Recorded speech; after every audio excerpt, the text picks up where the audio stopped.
Keeping Up with Jones, the Lonnie Jones podcast adventure. I am your host, Lonnie Jones.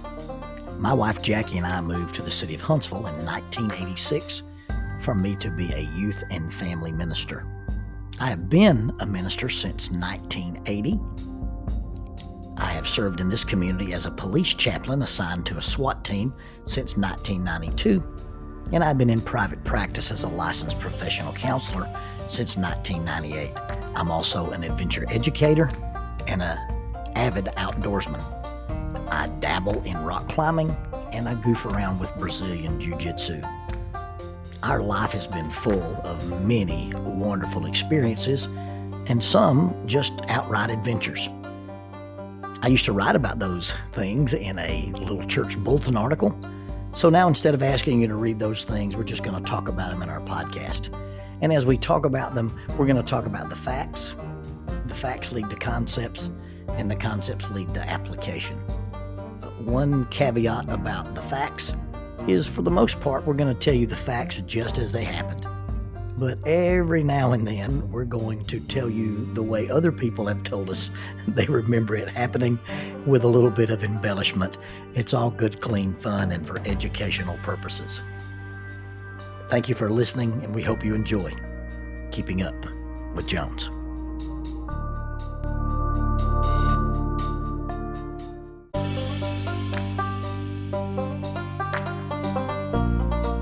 TKM Incorporated in Moss, Tennessee is a construction company that specializes in erosion control, seeding, and soil, hydroseeding, hydromulch, minor excavation, and silt fence. They also provide traffic control and construction signs. Their business is keeping people safe, but their passion, their mission, is they wish that all men could be saved. TKM has adopted the nickname the King's Men because as they serve you, they also serve the King. If they could provide any of their services for you, please contact them at 931-243-3958. That is 931-243-3958. Or you can contact them on the net at tkminc2001@twlakes.net. That is tkminc2001@twlakes.net. TKM Incorporated is a sponsor of Keeping Up with Jones, the Lonnie Jones podcast adventure.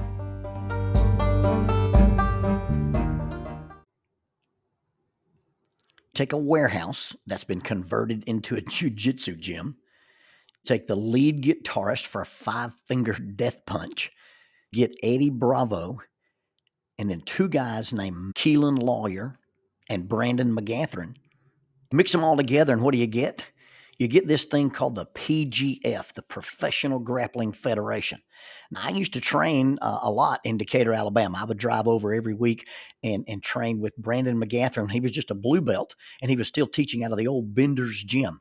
Now, in those days, if my memory serves me correctly, there was only 3 guys in the room besides the teacher, Brandon McGathrin, Keelan, Matt Scaff. Matt Scaff is Brandon's number 1 student, and then a guy that quit.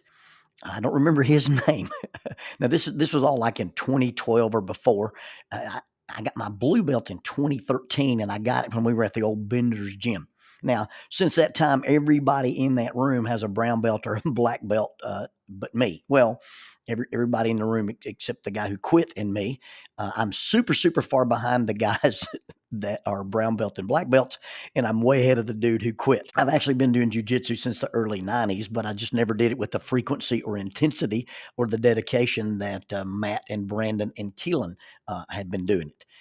Anyway, my only real fantasy in Brazilian Jiu-Jitsu was I wanted to invent a move and have it banned on the UFC. Invented a couple of chokes or modified a couple of chokes. I have a choke done out of a position called the stocks I call the Widener, and I've got a modification from a seat belt that I call the Lindsay choke, and I named it after Lindsay McGathrin, who kind of spurred me to invent this choke when I saw her do a rolling Kimura into a seat belt. but they've never gotten national popularity, and they definitely haven't been banned on the UFC.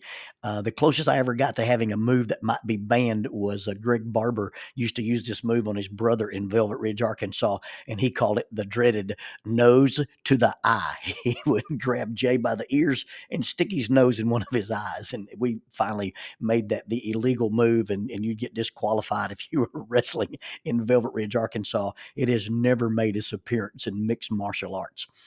Anyway, rather than talking about my Brazilian Jiu-Jitsu, let's talk about what Brandon and Keelan have done with Brazilian Jiu-Jitsu. The reason I'm talking about this is they've taken this idea of Brazilian Jiu-Jitsu and they've made a modification. They've made an innovation to the sport. It started out a couple of years ago, and Brandon invited a bunch of guys to take part of a jiu-jitsu league, not a jiu-jitsu tournament, but to be in a jiu-jitsu league. Nobody's ever done this before. And so these guys all made a commitment, local guys within, maybe 2 hours, and they would come to Decatur, to the little gym over there, the 10th Planet Gym in Decatur, and they would wrestle 3 times every Friday for 8 or 10 weeks. And it was this thing that he called the Professional Grappling Federation, or the PGF, and they filmed it and they put it on YouTube. Well, the next year, instead of having everybody come back and forth, they asked everybody to come in and just stay for a week. And they would compete 3 times a night, Monday, Tuesday, Wednesday, Thursday, Friday, and then they would have a playoff, or they'd have a no time limit submission only tournament to the top 8 guys that were in this league. Well, this has gone from that to now they go to different cities: Jacksonville, Florida, Nashville, Tennessee, Texas, LA, and they have qualifiers. And if you win the qualifier, you get a bid to be in the PGF. And if you don't win the qualifier, but you're an entertaining enough fighter, or you've got an interesting personality, or you've got a cool backstory, you get an invitation to be there too. And then they have this jiu-jitsu league. Well, this thing is blown up. They're now going to do a draft. So they've invited 4 highly respected coaches. These coaches are going to use PGF money and buy these players and build them a team. And so you'll have 4 teams competing. The top team that wins this competition is going to get, they're going to split $100,000 prize. And then if you're one of the top 8 guys, doesn't matter what team you're on, doesn't matter if your team wins or loses, if you're one of the top 8 guys, then you'll be in a submission only tournament. It'll be run with some overtime rules like they do the Eddie Bravo Invitational or the EBI. And what they've done is they've taken a sport and they've innovated it. They've changed it. They're not changing anything about jiu-jitsu. They're just changing the way jiu-jitsu is delivered. In the PGF, it's not about referees. It's not about points. It's not about positional scoring. You see, if you've watched a traditional Brazilian Jiu-Jitsu tournament and you know anything about scoring, then, there's certain positions that allow you to gain points. Like a mount gives you points, but a side mount does not. A back control gives you points. A knee on belly gives you points, and reversals and all kind of things. And a lot of times these guys will get out here and they'll game it. You'll watch a guy wrestle or you'll watch a guy grapple, and they use the point scoring system. The PGF doesn't use points. Well, they sort of use points. You get 3 points if you submit a guy with a joint lock, or in PGF parlance, if you get a break. And you get 6 points if you choke a guy or use a stranglehold. In PGF vocabulary, they call that a kill. If you get that done in the first minute of your match, then you get an extra point. And that is the absolute only way to win a PGF competition is to get a submission. And that's it. You have 6 minutes. These 2 guys come out on the mat, they tap and they shake hands and they start. And you got 6 minutes to get your job done. And you can't lose a PGF fight by judge's decision. You can't win a PGF fight by judge's decision. You can't blame a referee. You can't blame a bad call. You can't blame anything but yourself. See, what they've done with the PGF is they've taken the idea of this grappling sport and they've basically given you a 6-minute window, and it's high intensity, high level grappling. And it basically makes all other jiu-jitsu competitions look like sloths wrestling in molasses. It's really, really entertaining to watch. Now, the PGF they've got the draft. They've got a fantasy league. And then at the end of all this, they've got a playoff series. They've done something with grappling that nobody else has ever even thought about doing. And Keelan's contribution to this is that he's a videographer. And he is introduced using a gimbal, which I guess is a steady cam type thing. So when these guys are wrestling and they're filming this, what they're doing is he can walk around the mat, or his camera people can walk around the mat, and they can film this from any angle, above the fighters, at the same mat level with the fighters. And it's not like you got two cameras pointed at the mat, and if they roll out of the shot, you lose the action. These guys get followed around, and it's mobile, and at the same time the camera angle is mobile. It's an absolute steady shot. This innovation to this sport is just absolutely tremendous. And this year, season 6 is going to be filmed in Vegas. You'll be able to watch part of it on UFC Fight Pass. So this little bitty local promotion in Decatur, Alabama has blown up, and it's got some really, really big names involved in it, and it's got some really, really big sponsorships involved in it. The thing that attracted me to it, the thing that got me really wrapped up about it, well, first of all, I just love Brandon, and I wanted to support anything that he was doing. But once I got involved with it, once I started looking at it, once I started watching it, the thing that is so pure about this is success is empirical. There's no ambiguous idea of success. You can't win if you don't win. You don't get any participation trophies. You simply win or you lose. It's not about style. It's not about somebody's bias about your style. It's not about somebody's prejudice. It's not about somebody's rank. There's no arbitrary measure for pseudo success. A black belt versus a white belt really means nothing if the white belt can get out there and get the job done. You win or you don't. If a white belt goes the distance with the black belt and ties him, yay, but a tie is not a win. If a black belt gets on the mat with a white belt and he lets himself not get submitted, and he doesn't submit anybody in a 6-minute match, it penalizes you and it penalizes your team, because you left points on the board that nobody could get. Now, I'm not saying there's not an inherent benefit in the struggle. I'm not downplaying or minimizing the byproduct of what somebody gets from preparation, and I'm not saying there's no value in the growth for competing against the best of the best. But what I'm talking about in this particular league, in this particular instance, is what they've done with the PGF is they've sped up the competition, and they have an objective, tangible, empirical way to measure success. And so many times, if you look at things and there's an arbitrary measure or an ambiguous measure of success, we walk away and we have a moral victory, or we feel good about ourselves because we made a good showing. And there's nothing wrong with being a good competitor. But let's just simply talk about success. So you say to yourself, I'm a good grappler. Well, that's wonderful. Did you win? Well, I felt like I had a good showing.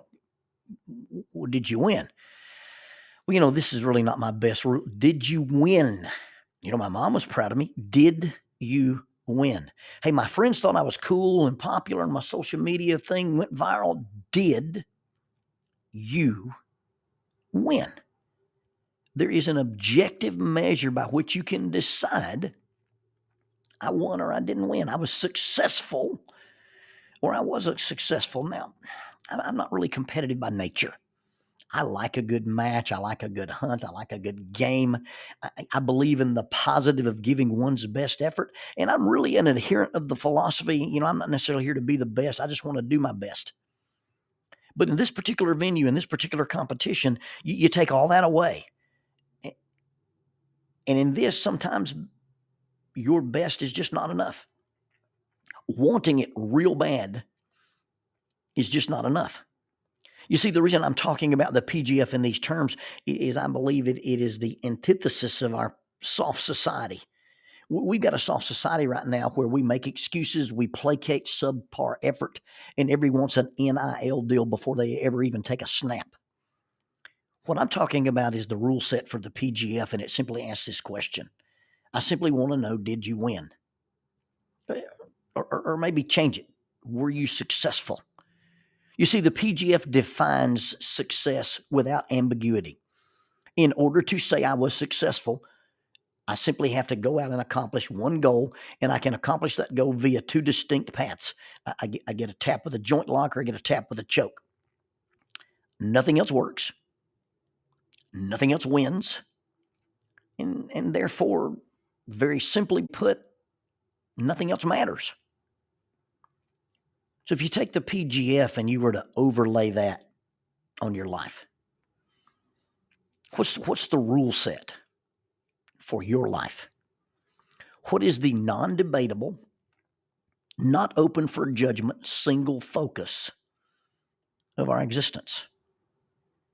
Can you come up with one strategy, one goal, one ending that when you get to the end of it, you simply answer the question, did you win? What did you step out onto the mat of life to accomplish? And will it have any value when you step off? You see, there is probably some value for competing well. There is probably some value for putting in the hard work. There's some value for stepping out of your comfort zone when you're a grappler. But I'm talking about the mat of life. What are you out here doing? What did you step out here to do? And when you do what you did when you step off the mat, is it going to matter? See, wrestling a black belt to a draw is impressive. And I often feel really good about myself if I can roll with a higher belt and not get submitted. If I roll for a 3 to a 6 minute match with some of the guys at the 10th Planet Gym and I don't get murdered, I feel pretty good about myself. If I roll to a draw or a stalemate with Jerry King or Kevin Primo, I kind of celebrate that. But see, in the PGF, there's no moral victories. There's just simply victory. It feels good. Maybe it even looks good. But after you leave the mat, if it's not a win, it's not actually success.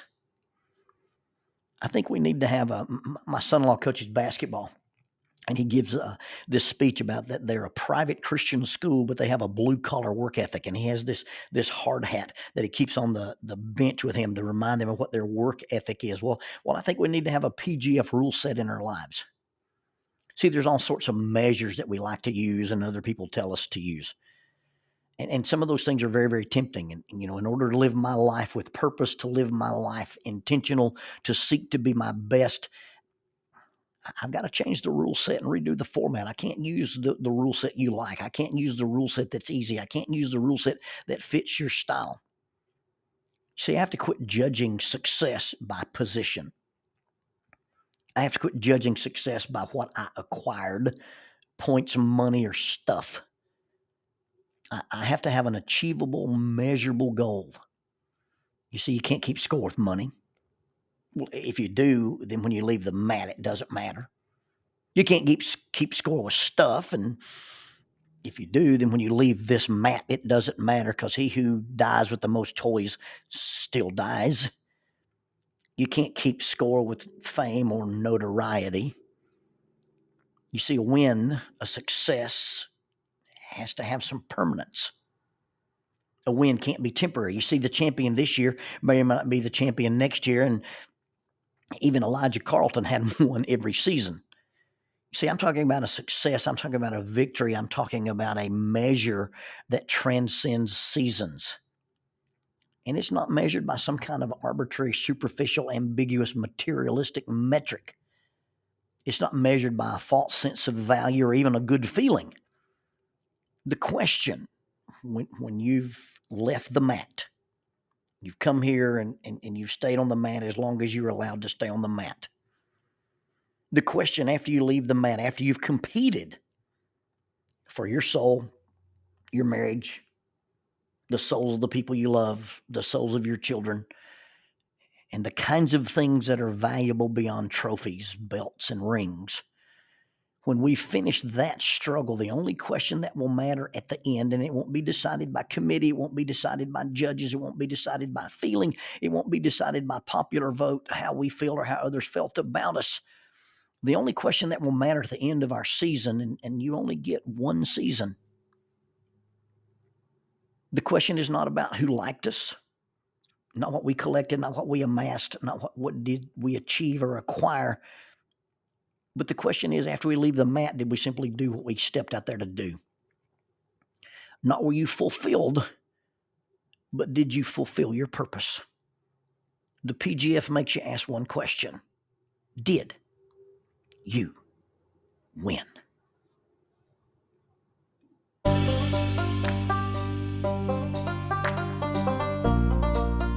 Using the tool of shortwave radio, World Christian Broadcasting literally covers the world every day with the gospel. They use 2 large curtain antennas. One is located in Anchor Point, Alaska, and the other in Madagascar. They send out messages that are recorded at their international home in Franklin, Tennessee. They make available 40 hours of broadcast every day. The broadcasts are made in English, Chinese, Russian, Spanish, Portuguese, Korean, English for Africa, and Arabic. They would love for your group to visit them. You can bring your ladies group, your youth group, or your men's group. Just give them a call at 615-371-8707, 615-371-8707, or you can go to 3Ws and a dot, worldchristian.org, find the Donate Here button, and make a financial contribution to support this work that literally covers the world every day with the gospel. World Christian Broadcasting, in cooperation with Keeping Up with Jones, the Lonnie Jones podcast adventure.